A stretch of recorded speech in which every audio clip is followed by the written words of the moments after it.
পঞ্চম শ্রেণীর গণিত বইয়ের আজকের ভিডিওতে আমরা দ্বিতীয় অধ্যায়ের 21 নম্বর পৃষ্ঠা নিয়ে আলোচনা করব। তো এখানে 3 নম্বর যে ম্যাথটা আছে, একটি পোশাক কারখানায় 6,432 জন শ্রমিক কাজ করে। এই বছর 231 জন শ্রমিক নতুন আসলেন এবং 153 জন শ্রমিক অন্য কারখানায় চলে গেলেন। বর্তমানে ওই কারখানার শ্রমিক সংখ্যা কত? তো এখানে দেখো, একটা কারখানায় যে পরিমাণ শ্রমিক আছে তার সাথে আবার নতুন কিছু শ্রমিক আসছে এবং কিছু শ্রমিক চলে গেছে। তো যে শ্রমিক আসছে তা আসার ফলে ওই কারখানায় শ্রমিক সংখ্যা বাড়ছে, আবার কিছু শ্রমিক চলে যাওয়ার ফলে কিছু শ্রমিক, টোটাল শ্রমিক আবার কমে গেছে। তার মানে যে পরিমাণ যে শ্রমিকটা আসছে তারা হবে আগের শ্রমিকের সাথে যোগ, আর যেটা চলে গেছে সেটা হবে বিয়োগ। যেমন এখানে শ্রমিক ছিল সেই পরিমাণটা এখানে দেয়া আছে, তো এর সাথে যে শ্রমিকটা আসছে এটা যোগ হবে, আর যেটা চলে গেছে সেটা হচ্ছে বিয়োগ হবে। তাহলে বর্তমান কারখানার শ্রমিক সংখ্যা আমরা বের করব। তো এখানে এই ম্যাথগুলো আসলে করেই দেওয়া আছে, শুধুমাত্র এই খালি ঘরগুলোতে সঠিক সংখ্যাটা বসাতে হবে। মানে করে দেয়া বলতে এখানে ঘর দেওয়া আছে যে কোথায় যোগ হবে কোথায় বিয়োগ হবে, এই ঘরের মাধ্যমে আমরা একটা ধারণা পাচ্ছি। তারপরও এগুলো বসিয়ে আমরা ক্যালকুলেশন করব। তো দেখো, বর্তমান কারখানার শ্রমিক সংখ্যা তাহলে কত হবে? যেটা হচ্ছে পূর্বে থেকে ছিল 6,432, এটা হচ্ছে এই শ্রমিক আগে থেকে এই কারখানায় আছে। এখন যে শ্রমিকটা আসছে তাহলে সেটা যোগ হয়েছে, সেটা বাড়ছে। শ্রমিক আসলে তো অবশ্যই বাড়বে। যেমন ধরো, তোমাদের বিদ্যালয়ে যদি তোমাদের শ্রেণীতে কিছু ছাত্র যদি বাইরে থেকে অন্য স্কুল থেকে আসে, তাহলে সে আসার ফলে তোমাদের ছাত্র সংখ্যা বাড়বে। তো বাড়লে কি হবে? সেটা যোগ হবে। আবার যদি কিছু ছাত্র যদি চলে যায়, দেখা গেলো 5 জন চলে গেল, তাহলে সেটা আবার বিয়োগ হবে, কারণ ওই পরিমাণ কমে যাবে। তো যেটা আসছে, যেমন 231 জন শ্রমিক আসছে, তাহলে সেটা হবে যোগ, আর 153 জন চলে গেছে সেটা হবে বিয়োগ। তো এখন আমরা এই যোগ বিয়োগটা করলেই আমরা বর্তমান শ্রমিক সংখ্যা পেয়ে যাব। যেমন যোগটা আগে করব, 1 আর 2 কত হবে? 3, 3 আর 3 কত হবে? 6, 2 আর 4 6, আর এই যে আরেকটা 6 এখানে আছে। তার মানে 6,653 পেলাম। আর চলে গেছে যেটা, সেটা তো এখনও এখানে ক্যালকুলেশন করা হয় না, এখানে বসাবো। তো এখন যদি আমরা বিয়োগ করি, 3 আর 3 মিলে যাবে 0, 5 আছে কত হলে 6 হবে? 1 হইলে, 1 আছে কত হলে 6 হবে? 5 হইলে, আর এই যে 6 বসাই দিলাম এখানে। তার মানে 6,510 জন শ্রমিক এখানে বর্তমান কারখানায় আছে, 6,510 জন। তো এরপরের যে ম্যাথ সেটা দেখো, এটাও একই টাইপের ম্যাথ। 4 নম্বর ম্যাথ, যে 3 ডজন ডিম ও 5 হালি কলার মূল্য হচ্ছে কত? 610 টাকা। মানে একত্রে এই 3 ডজন ডিম আর 5 হালি কলা মিলে এই টোটালটা বা এই মোট দাম হচ্ছে কত? 610 টাকা। 1 ডজন ডিমের দাম কত? 140 টাকা হলে একটি কলার মূল্য কত? এখন কলার মূল্যটা বের করতে বলছে। তো এই যে 3 ডজন ডিম আর 5 হালি কলার মূল্য একসাথে আছে 620, তাহলে এর থেকে প্রথমে আমাকে 3 ডজন ডিমের দাম বাদ দিতে হবে। বাদ দিলে আমি 5 হালি কলার মূল্য পাবো।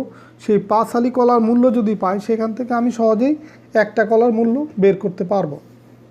তো এখন এখানে দেখুন, ডিম ছিল কত? 3 ডজন। তো 1 ডজন ডিমের দাম দেওয়া আছে 140 টাকা। তাহলে 3 ডজন ডিমের দাম কত হবে? এই 3-এর সাথে 140 গুণ হবে, কারণ 1 ডজনের দাম যদি 140 টাকা, 3 ডজনের দাম হলে 3 গুণ বেশি হবে। তো এখন এই যে 3 ডজন ডিমের যে দাম, এইটা যদি আমরা এই 620 টাকা থেকে বিয়োগ করে দিই, তাহলে 5 হালি কলার মূল্য পাবো, এবং সেটার মাধ্যমে আমরা একটি কলার মূল্য বের করব। তো দেখো, একটি কলার মূল্য তাহলে এই টোটাল যে দাম ছিল 3 ডজন আর 5 হালি, সেটা আগে লিখব, 620। তো এখন এখান থেকে আমরা 3 ডজন ডিমের দাম বাদ দিব, এই যে বিয়োগ। দেখো, 3 ডজন ডিমের দাম, 1 ডজন ডিমের দাম হচ্ছে কত? 140। তার মানে লিখলাম 140। 3 ডজনের দাম হবে 3 গুণ বেশি। তো এখন এই 3 ডজন ডিম আর 5 হালি কলার থেকে 3 ডজন ডিমের দাম বিয়োগ করে দিলাম। তাহলে এখন আছে শুধু এইটুকু যদি আমরা করি, 5 হালি কলার দাম আছে। এখন আমার প্রয়োজন তো একটা কলার দাম, তাহলে 5 হালিকে যদি আমরা 5 দিয়ে ভাগ করি, তাহলে 1 হালি কলার দাম পাবো। এখন আমার প্রয়োজন একটা কলার দাম, তো 1 হালি কলার দাম যদি এইটুকু করি, 1 হালি কলার দাম পাবো। তো 1 হালি সমান হচ্ছে 4টি কলা। তাহলে 4টি কলার দাম হচ্ছে এই টাকা, এই ক্যালকুলেশন করলে যা পাবো সেটা। তাহলে একটি কলার দাম হবে কত, এই 4 দিয়ে ভাগ হবে। তো এখন আমরা এটা ক্যালকুলেশন করব। তো প্রথম বন্ধনীর ভিতরে যে মানটা আছে সেটা আগে ক্যালকুলেশন করব। তাহলে 620 ঠিক থাকবে, এই 140 আর 3 যদি গুণ করি, 3 আর 0 গুণ করলে 0, 3 4 12, 2 হাতে আছে 1, 3 অক্ষে 3 আর 1 কত 4, 420। আর বাদ বাকি মান এগুলো ঠিক থাকবে, কারণ এগুলো হচ্ছে প্রথম বন্ধনীর বাইরে। তো এখন আমরা প্রথম বন্ধনীর কাজ আগে করলাম, এখন হচ্ছে দ্বিতীয় বন্ধনীর কাজ করব। দ্বিতীয় বন্ধনীর কাজ যখন করব দেখো, তখন এই 620 থেকে 420 বিয়োগ করব। তার মানে 0 আর 0 মিলে গেলে কত হবে, 0। এই 2 আছে কত, 2 এ 2 মিলে গেলে 0, 4 আছে কত হলে 6 হবে, 2 হলে। তাহলে এখানে পেলাম কত, 200। এখন দ্বিতীয় বন্ধনী উঠে যাবে, যেহেতু এইটার ক্যালকুলেশন হয়ে গেলে একটা সংখ্যা পেলাম, দ্বিতীয় বন্ধনী উঠে গেলে এখন এই যে ভাগ 5 সেটা থাকবে, আর হচ্ছে ভাগ 4 এটা থাকবে। এখন তাহলে আমরা তৃতীয় বন্ধনীর কাজ করব। এখন দেখো 200কে যদি আমরা 5 দিয়ে ভাগ করি কত পাবো, এই ভাগটা তোমাদেরকে এখানে দেখাই দিচ্ছি। 5 ভাগ হচ্ছে 200। তো 5 হচ্ছে এক অঙ্কের সংখ্যা, আর এখানে এক অঙ্কের সংখ্যা হচ্ছে 2, যেটা 5-এর চেয়ে ছোটো। তো 2কে তো 5 দিয়ে ভাগ করা যাবে না, এই কারণে আর একটা সংখ্যা নিব, অঙ্ক নিব। তার মানে আর একটা অঙ্ক যদি 0 আর 2-এর সাথে যোগ করি তাহলে হয় কত, 20 হয়। তো 20কে যদি 5 দিয়ে ভাগ করি 4 বার যাবে, তার মানে 4 5 20। এখন এই শূন্যটা নামাই নিয়ে আসবো, শূন্যর ভিতরে 5 তো যায় না একবারও, কারণ এই 5-এর চেয়ে 0 ছোটো। তো যেহেতু নামায় আনছি, নামায় আনলে অবশ্যই আমাকে সেটাকে ভাগ করতে হবে। তো শূন্যর ভিতরে 5 যাবে 0 বার, 0 দিয়ে 5কে গুণ করলে 0 মিলে গেল 0। তো এখন তাহলে আমরা ভাগফল এখানে পাবো হচ্ছে 200কে 5 দিয়ে ভাগ করলে 40, আর এখানে আছে 4। এখন আবার এই 4 দিয়ে যে 40কে ভাগ করি, 4 4-এর ভিতরে যাবে একবার, আর এই শূন্যটা এখানে বসাই দিলে 10 টাকা। তার মানে একটি কলার দাম হচ্ছে কত, 10 টাকা। এটাই হচ্ছে তোমার এই ম্যাথের উত্তর। এরপরে দেখো একই ধরনের আরেকটা ম্যাথ আছে, সেখানে আবার আছে তোমার 1 ডজন ডিম ও 5টি মুরগির মূল্য একত্রে কত আছে, 1395 টাকা। 1 ডজন ডিম ও 5টি মুরগি, একটি ডিমের মূল্য যদি 10 টাকা হয়, একটি ডিমের দাম 10 টাকা হলে একটি মুরগির মূল্য কত। এখন এইখানে বলছে 1 ডজন ডিমের দাম, 1 ডজন ডিম আর 5টি মুরগির মূল্য একত্রে। তো এখন তাহলে আমার মুরগির মূল্য যেহেতু বের করতে হবে, তাহলে এটা ঠিক রেখে আমরা প্রথমে হচ্ছে ডিমের দামটা বাদ দিব। মানে একটা ডিমের দাম আবার আছে 10 টাকা, তাহলে 1 ডজন সমান কয়টা ডিম, 12টা ডিম। তো একটি ডিমের দাম যদি 10 টাকা হয়, 12টা ডিমের দাম কত হবে, 12 গুণ 10। তো এখন 12 গুণ 10 করে যে টাকাটা পাবো সেটাই 1395 থেকে যদি বিয়োগ করি 5টি মুরগির মূল্য পাবো। আর 5টি মুরগির মূল্য যদি আমরা বের করি, সেখান থেকে সহজেই একটি মুরগির মূল্য বের করতে পারবো।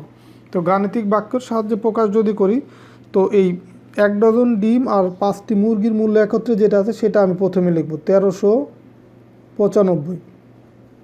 তো এখন 1395 থেকে 1 ডজন ডিমের দাম বাদ দিব। তো একটি ডিমের দাম হচ্ছে 10 টাকা, তাহলে 1 ডজন বা 12টি ডিমের দাম কত হবে, 12 গুণ 10। এই যে দেখো 10 গুণ 12 বা 12 গুণ 10 একই কথা। তাহলে এখন আমরা এইটুকু যদি করি তাহলে 5টা মুরগির মূল্য পাবো। এখন 5টা তো দরকার না, আমার দরকার হচ্ছে একটা। তাহলে 5 দিয়ে যদি ভাগ করি, 5টি মুরগির যে দাম হবে তাকে 5 দিয়ে ভাগ করলে একটি মুরগির দাম পেয়ে যাব, এই কারণে 5 দিয়ে ভাগ করলাম। তো এখন আমরা এটা যোগ বিয়োগ বা গুণ ভাগ যা আছে সেটা করব। তো দেখো প্রথমে প্রথম বন্ধনীর কাজটা করব। তাহলে এখানে 1395 থাকবে, আর এই 10 দিয়ে যদি 120কে 12কে গুণ করি, এখানে পাবো হচ্ছে 120, আর এই ভাগ 5 এটা থেকে যাবে। তাহলে এই 1395 থেকে 120 যদি আবার বিয়োগ করি, দেখো 0 আছে কত হলে 5 হবে, 5 হলে। 2 আছে কত হলে 9 হবে, 7 হলে। 1 আছে কত হলে 3 হবে, 2 হলে। আর হচ্ছে এই 1 এখানে বসাই দিলাম, 1275। ভাগ আছে কত, 5। তাহলে 1275কে 5 দিয়ে ভাগ করলে যা হবে সেটাই হবে একটি মুরগির মূল্য। তো এই ভাগটা তোমাদেরকে দেখাই দিচ্ছি, এখানে 5 দিয়ে ভাগ করব 1275কে। দেখো 5 12 1-এর ভিতরে যায় না, তাহলে 2 সহ 12-র ভিতরে যায় 2 বার, 5 দুগুণে হচ্ছে 10। বিয়োগ করলে 2, 7 নামায় নিয়ে আসলাম 27, 27-এর ভিতরে 5 যায় 5 বার, 5 5 25, বিয়োগ করলে 2। আবার দেখো 5 যদি নামায় নিয়ে আসি এখান থেকে, তাহলে 25, 25-এর ভিতরে 5 যাবে 5 বার, 5 পাঁচা 25, মিলে গেল 0। তাহলে আমরা ভাগফল কত পেলাম? 255।